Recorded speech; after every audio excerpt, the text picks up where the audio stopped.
Hi, and welcome to another episode of Nerd Notes. I'm your host, Coach Stahlecker. Since I started making these videos, I've gotten a lot of positive feedback from both students and teachers. But the number one question that I'm always asked is, how do you know this stuff? Even though I feel like I'm a pretty smart guy, the truth is I have to research all of this stuff in order to make sure that I get it just right for the broadcast. And that is essentially kind of what makes me such a nerd. See, I have a lot of passions, but none of them are as strong as my yearning for learning. So put on those pocket protectors, ladies and gentlemen. This is Nerd Notes. Talk nerdy to me. Talk nerdy to me. A nerd is defined as a person seen as overly intellectual, obsessive, or lacking social skills. They share many similarities with what you would call a geek, as they may spend much of their time on unpopular, little-known, or non-mainstream activities, which are generally either highly technical, abstract, or relating to topics of fiction or fantasy.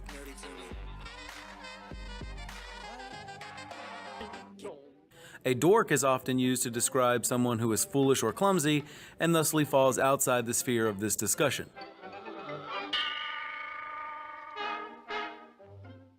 Because of the stereotype, some smart people are often thought of as nerdy.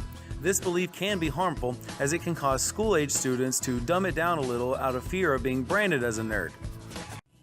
Some psychologists have argued that the lack of social development often associated with teen nerds happens simply because they choose not to invest time in the activities that are often required for popularity at that age. But that doesn't mean we nerds don't have friends, it just means they're usually other nerds. And although the term started out as a derogatory stereotype, it has been reclaimed and redefined as a term of pride and group identity. Nerds have long been the target of bullies, often singled out for their advanced intelligence, physical appearance, or socially awkward nature. More often than not, this compounds the issue by causing the victim to become more withdrawn or reserved. Psychologists suggest that nerds and bullies often suffer from the same social anxiety. While a nerd is likely to become hyper-focused on an activity like comics and computer games to avoid social interaction, bullies channel their angst into physical aggression or meanness. It's like saying, "Hey everybody, let's all point and laugh at what's going on with Kevin so you don't notice that I'm insecure and emotionally broken inside." Not cool, man. That last little bit really hit home, guys. I'm gonna go get a tissue while you check out the history of nerds.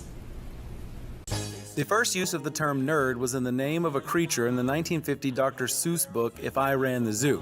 In the 1960s, the word nerd was kicked around college campuses in the Northeast. Derived from the word drunk spelled backwards, it was used to describe students who would rather study than party. The NERD version we're familiar with today was popularized by the TV show Happy Days in the 1970s.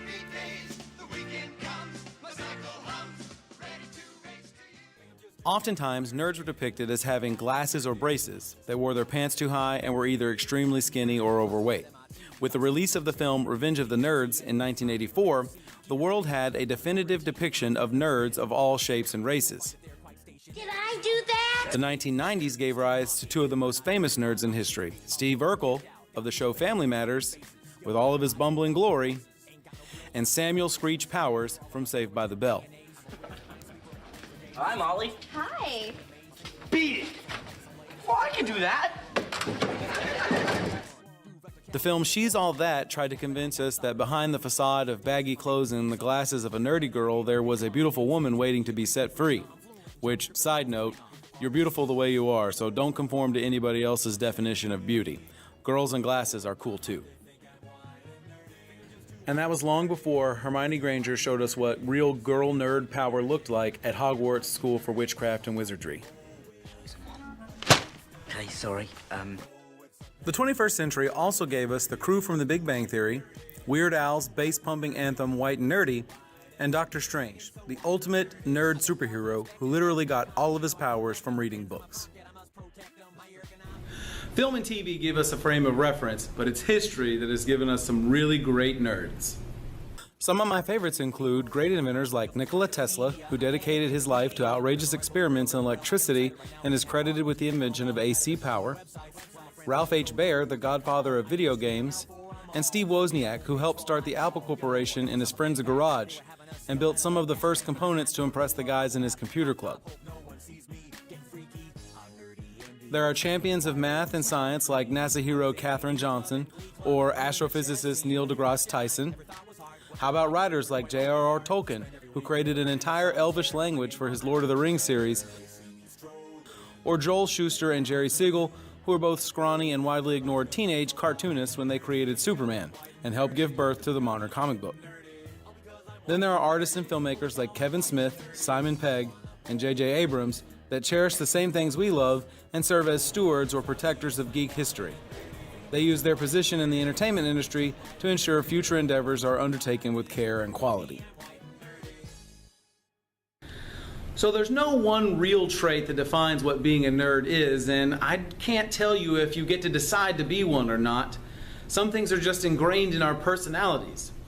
But if you're like me, the passion for all things geeky comes from the never-ending quest for knowledge.